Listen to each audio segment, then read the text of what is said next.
V 6B takoj po počitnicah pišejo matematiko, te bo vprašana angleščino, kmalu izčakajo tudi govorne vaje z domačega branja.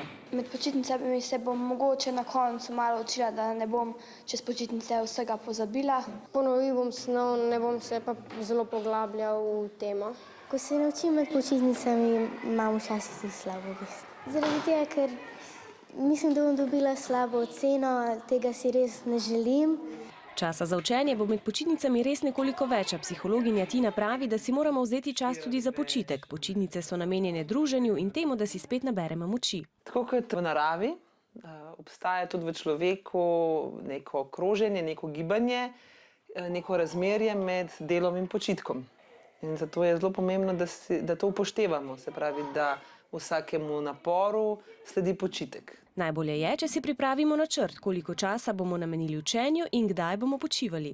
Počitek potrebujem zaradi tega, ker sem se zelo zmatral že v tem kratkem delu šole. Počitek zame pomeni, da se sprostim, da sem na telefonu, da grem k babici, kam z družino. Da grem na igrišče s prijatelji in igram nogomet. Da pred spanjem nimam treme, a bom jutri vprašan ali pa kaj. Najbolje je, da se posvetimo eni stvari in imamo ob tem občutek mirnega zadovoljstva. Ljudje naredimo napako in hočemo pa kar vse početi. Vse, kar nisem imela časa med letom, bom pa zdaj ta teden naredila in potem pravzaprav ne užijemo sploh teh stvari, ki smo si jih pa tako želeli. Ko pa se boste vseeno usedli za knjige, si po 45 minutah vzemite 5 minut odmora, da se malo pretegnete ali nadihate svežega zraka. Tako bo tudi znanje ostalo v glavi dlje časa.